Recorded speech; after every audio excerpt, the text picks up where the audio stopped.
diving into our nutrition segment, and we're talking about foods that are good or nutrition management for hemorrhoids.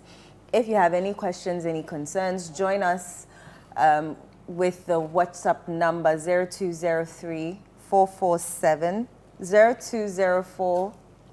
Hey, what's happening to me? 0204 447 033. 0204 447 033. And across all social media platforms with the hashtag Sunday Breakfast. Joining us is our guest, Efwa Deswa Insiano Manyo, and with Deswa Diet Consult and Medical Catering. And I thank you so much for joining us again. Thank you for having me. We really appreciate it. How are you? We are very fine. I feel like we're taking you from your church on Sunday, unless you don't start church early or you have different services. We start at 9, but early morning is quite stressful, but for God and country. So I mean, this is also ministry. Yes. This is like, it's massive ministry. It is. Because ministry is not only clerical and standing on a pulpit. It is bringing change, right? And preaching what you believe to everybody. And I think you are doing that in a fantastic way each morning when you join us here, trying to advocate for change. Be like this, my sugar, no, I'm bringing it down small. Now I drink my tea without sugar. So I've seen what are you in my house? And are you So you're only in the house that you do not add sugar? Everywhere else, But even my soda soft drinks, I'm reducing it. Wow. So I'm a product of what you preach. I'm a product of that change and your ministry that you are doing on TV. So you're a big woman. No, you're a big woman. So thank you for your ministry. I just wanted to make that point clear. See the way I'm looking at you. You will leave so it here. it's not, you're not missing church. No. In fact, you are broadening. Modifying. Exactly. And I thank you so much. Today we're talking about nutrition management for hemorrhoids. What are hemorrhoids? Okay, so hemorrhoids are swollen veins in the anus or the rectum. Most of the time, we see the external in our. We are all used to pulse. Yes. So let's call it pulse. Charlie, my mind, why is it a hemorrhoids? My mind was somewhere crowd. Charlie, no. Bring it back. I remember last week you had a question. There was a question, yes. On so that is what prompted. So you say it is what? A swelling in the anus? Yes, a swollen vein. A swollen vein in the anus. So most of the time, you will see the vein swollen in the external part of the anus. And it can be itchy. Okay. Sometimes it is not painful, but when you're passing stool, it can be painful. Okay. It has a lot of discomfort. Most of the time, it is not painful, but it can be painful. So hemorrhoids are very uncomfortable, and especially when it starts bleeding. You can have issues, okay? So nutritionally, there is a way to manage it or even prevent it, okay? Last week, we spoke about the role of nutrition in several ways.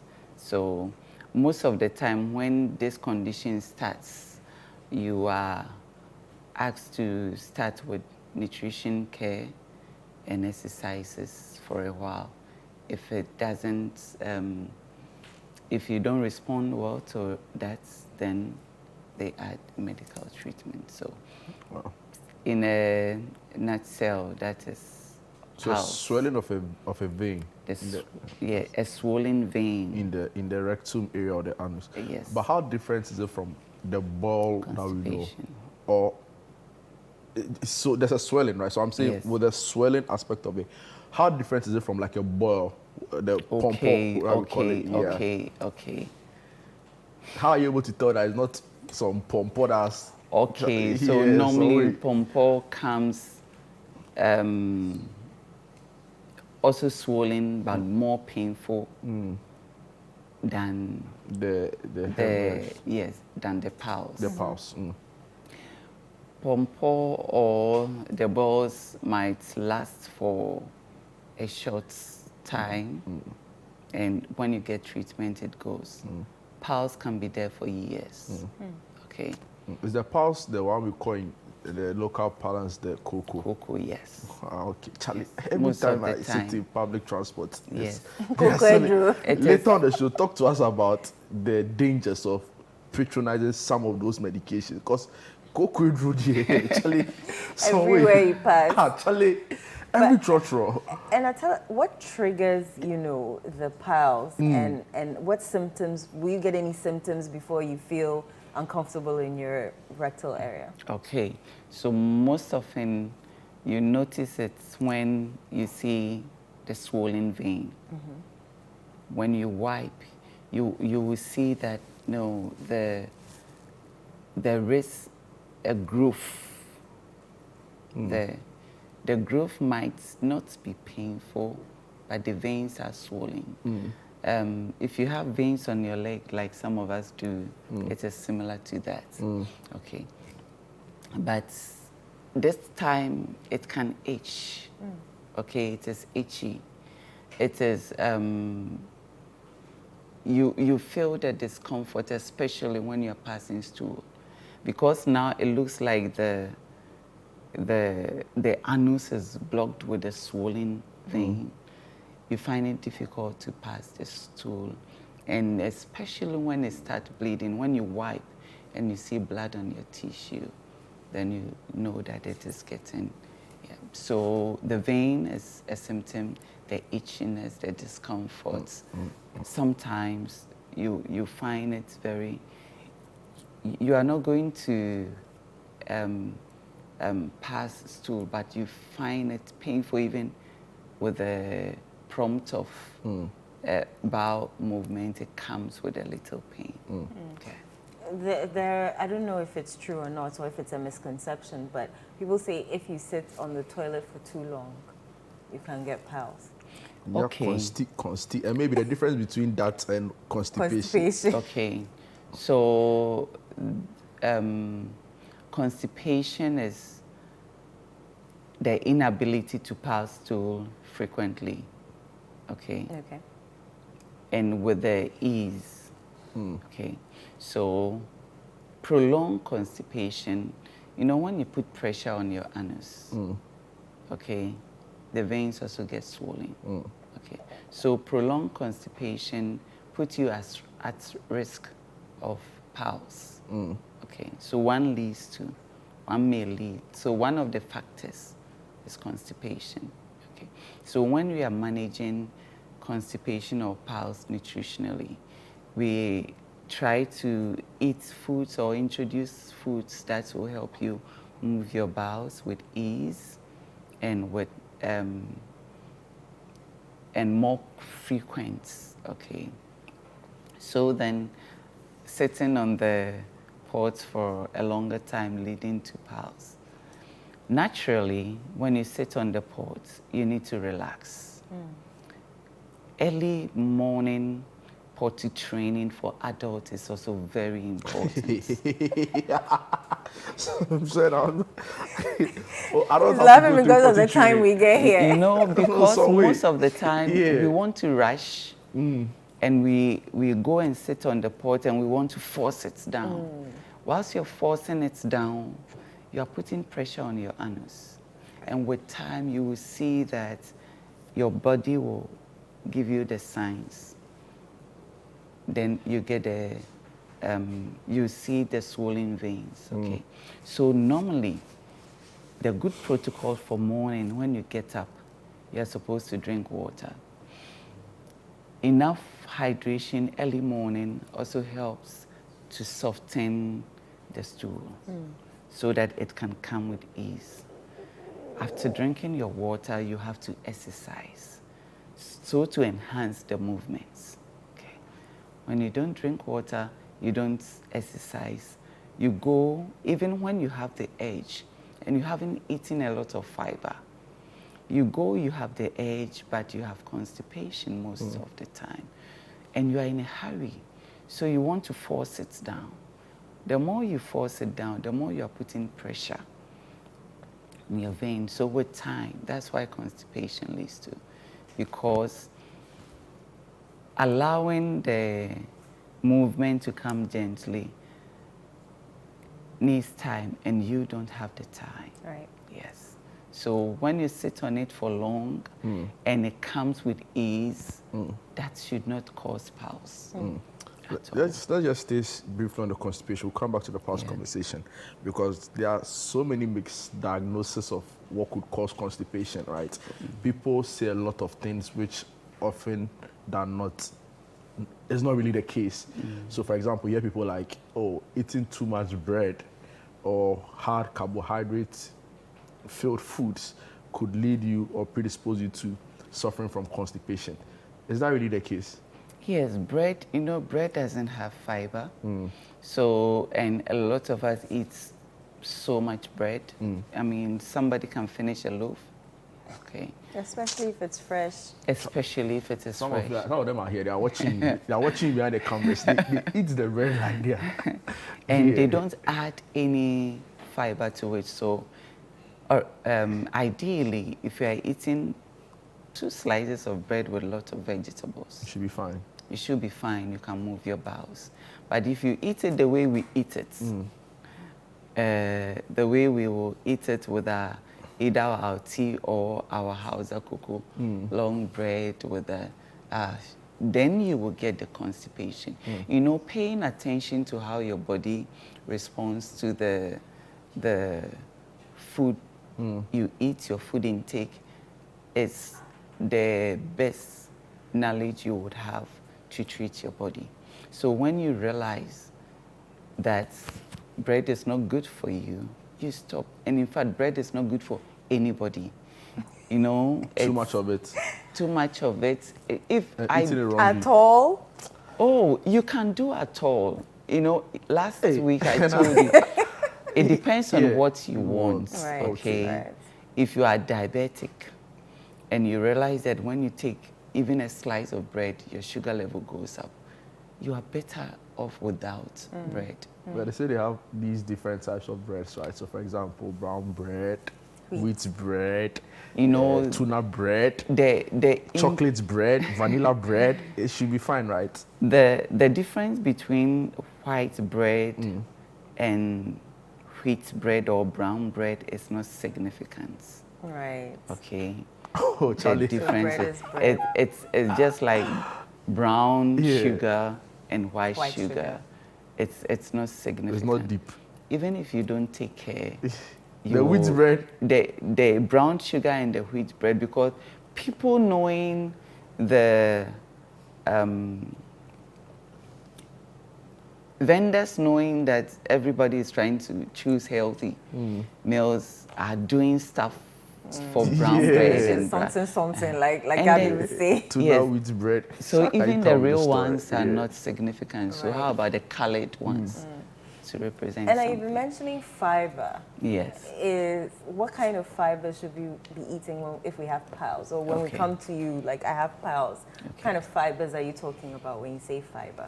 So the regular ones that we all know is gotten from beans, okay?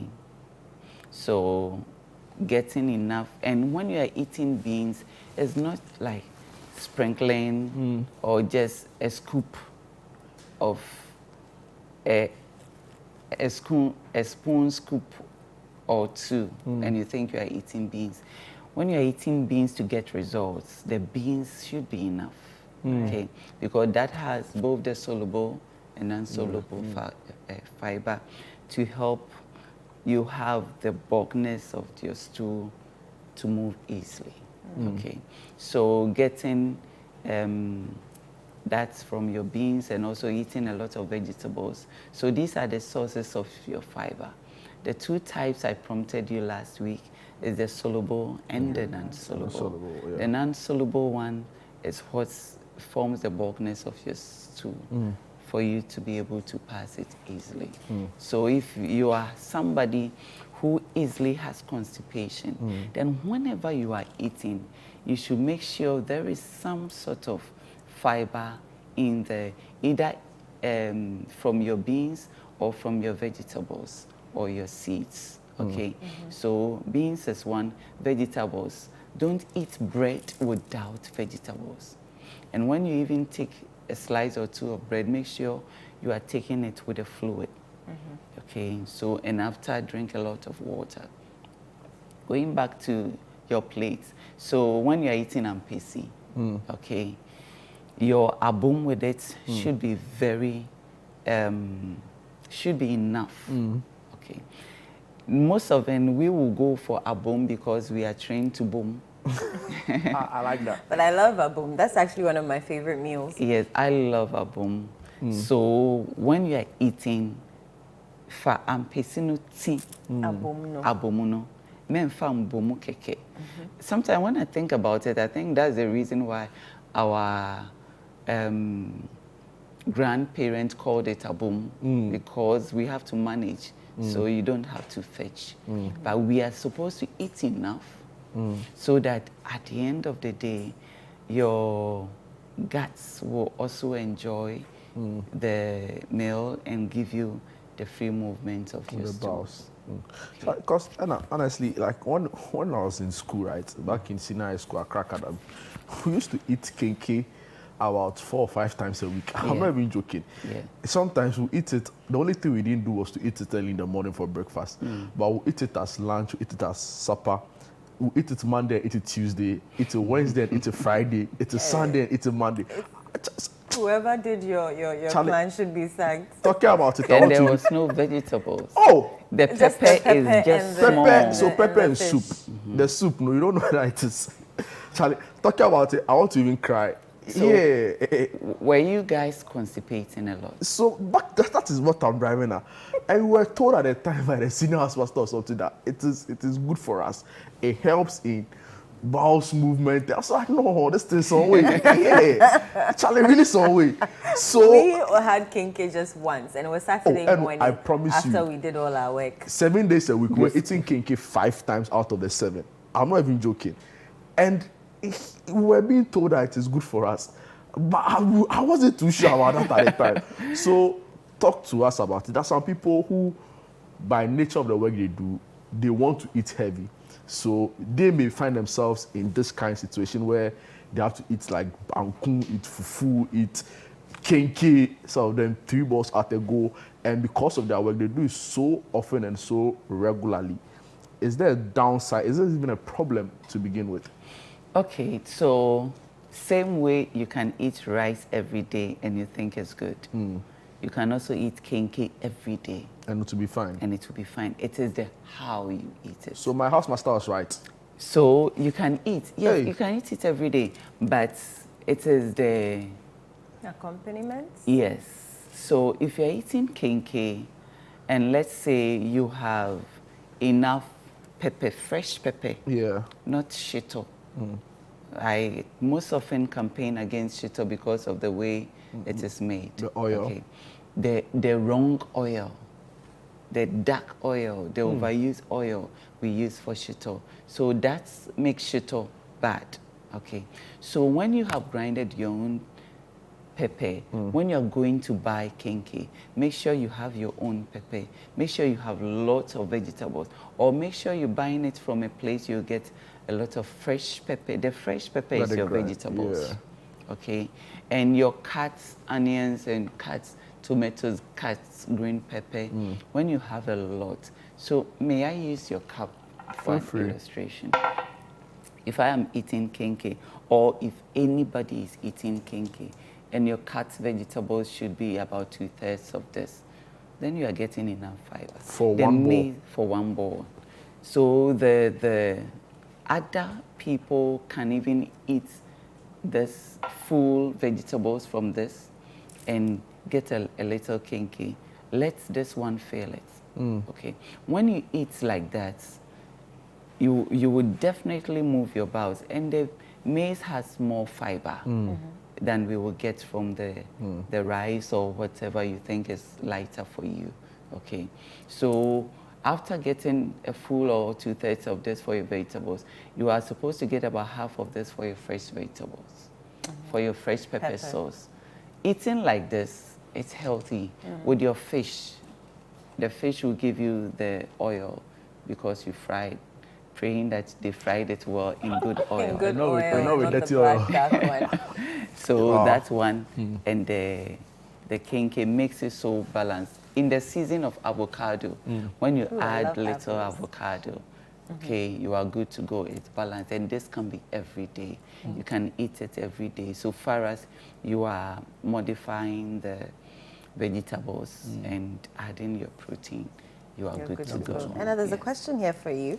Hello, good morning. Salasi from Accra, watching Sunday breakfast every Sunday morning. Thank you so much. Can you please, okay, hold on. She wants to know your facility and contact details. We'll do that again. But this one says, Nara Life from Kaswa. Good morning. Please, I have been with PALS about 2 weeks now. I've taken my medicine as directed. Can I continue drinking tea and sugar? And what types of food should I avoid? I saw you The shaking name your is- head. Nara Life. That's the Nara name. Life. Okay, so if you really want to get results with the medication, take away the sugar. Okay, take away the sugar, take away sweetened beverages. They harden like your sweet. stools. Okay, they will increase your symptoms. Okay, so you know, food is supposed to be medicine. Right. So when you have a condition and you want to treat it first, be a little straight with your choices. Okay, so increase your fluid intake too. Potty train yourself every morning, even if you don't feel it. Go and sit on the pot, drink water, exercise, go and sit on the pot. If it doesn't come, the next day do it. With time, your brain will respond. So when you sit on it, you know you are supposed to. Nature is beautiful. When you train a child with that, with time, when they see the pots, they naturally comes. Let's say that you want to travel, so you want to empty your bowels before you leave. Even if you don't feel it, when you sit on it, after a while it will come, so that you are not pushed on the road. So do that, consciously sit on the pot every morning, but don't forget your exercises. Medications don't work in isolation. True. When you add good nutrition and exercise, you see the good results very fast. Yeah. And how long are we talking about, you know, if you're doing the right thing, if you're taking your fluids, if you're eating the right fibers, how long would it normally take for these piles to disappear? Because I mean, I can assume that they're very uncomfortable. Very, very uncomfortable. So within a few weeks, let's say even from 3 days going, you will see that your movements is, you are starting to move your bowels with some ease. Now it doesn't come with so much intensity. You don't sit and push if you are eating well and exercising. And with time, the swollen vein will start disappearing, because the more you put pressure on it, the more it becomes bigger and bigger. Then you see the bloody tissue. Okay. So eat well, make sure you are well hydrated, and making sure you are hydrated doesn't mean go for sweetened water or sweetened beverages. Play with your water, get enough water. And when you are the type that have to add flavor to your water to help you, you can put other fruit in there. Some people cut cucumber, added I've seen others. lime, apples. Yes, to help. That is okay. But when you go for the sweetened beverages, that will make your condition worse. Right. Okay. So the exercise is key. The soups and beverages are also key. But most especially, don't eat any food without increased fiber. Okay. And the fiber, the sources are very important here. Your kontomire, your konsusa, your okra, your garden as our local vegetable. When you are eating fufu, don't just eat the fufu and the soup. Cut a lot of vegetables. Cut your garden eggs. Get a lot. If I say eat your fufu with garden eggs, don't take only 1 or 2. When you take 1 garden egg and you cut it into 2, you think you have eaten vegetable at least to please your conscience. No, if you have this condition, or if you are somebody who easily constipates, then it should be a habit that when you are eating fufu, at least take 4 of the garden eggs, cut it into 2, so you are getting 8. Eat more of that. You will see that with time, you will move your bowels every day or every other day, and it doesn't come with tears in the bathroom. Wow. And I don't know if you have some more questions. Yeah, Our there are more viewers, questions viewers are sending here. questions. Okay, I'm not really understanding this question. He's asking what type of food is good for breakfast. The first part of the question I'm not getting. So Eric from Bato, do go through your question and send it again. But there's another one here from Papa Kwesi. He's asking, is it good to eat fresh food, especially fruits and vegetables, at least once every day in a week? Okay, so with Eric's question from Bato, I believe he wants to find out what is the best time range within the evening he can have his last meal of the day. So some people, people say after 7 I don't eat again, after 8 I don't eat again. So 5, 6 is the evening, 7, 8 is okay. So maybe you want to, and what type of food is good for breakfast? I think you touched on that briefly. So just maybe the question Eno read and the timing for your supper, as we call it. Okay, so your breakfast, with this condition in mind, should always be what you want to take with vegetables. Okay. So if I want to take my kenkey as breakfast, just reduce size of kenkey and use the rest as your vegetable. When I come next time, I'll ensure to bring a plate and vegetables to demonstrate for you. Cooked or uncooked? Yes. So these days, with the issue with fresh vegetables and chemicals, if you are home and you can toss your vegetables with a little oil on fire, it's okay. But the fresh ones like lettuce and stuff, you cannot. So you can toss and add it to the fresh ones, okay?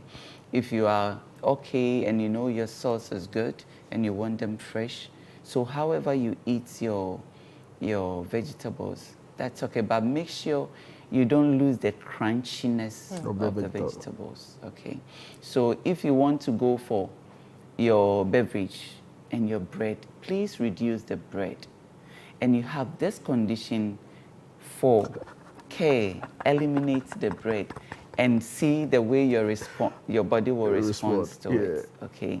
Let your body be the best teacher for your food choices, okay? So you take away the bread, and if you want your porridges, there are seeds that I introduced the last time. Yes. Add some seeds or nuts to your beverages and do it with a bowl of salad and let it be more vegetables than fruits. Because most of the time we don't add dressing to vegetables as salads. We want to add a little fruits to sweeten it, to make it easier for us to eat. In doing that, don't add too much of the fruits, okay? So then what time is best for you to eat in the evening? This is relative to your sleep pattern or the time you sleep.